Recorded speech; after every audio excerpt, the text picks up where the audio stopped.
السلام عليكم ورحمة الله وبركاته. عاملين ايه حبايبي؟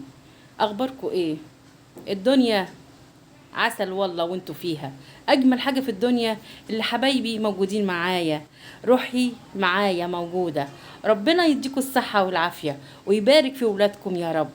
انا بحبكم جدا وبقول لكم حافظوا على ولادكم، خلوا بالكم من بناتكم، خلوا بالكم من ولادكم، سيسوهم، احتووهم، خلوكوا اصدقاء.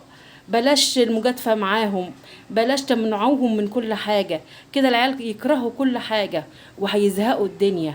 سيبوهم على راحتهم شوية وتابعوهم من بعيد لبعيد وخلي بالكم منهم. بلاش تزعلوا الولاد. ابنك او بنتك لو انت حكمتهم قوي قوي قوي ممكن يحصل اي حاجة لا قدر الله. فحافظ على بنتك كويس وحافظ على ابنك، تابعهم، خليكوا صحاب، خلوا اسراركم مع بعضيكم، ما تخليش عيالكم ما يحكوا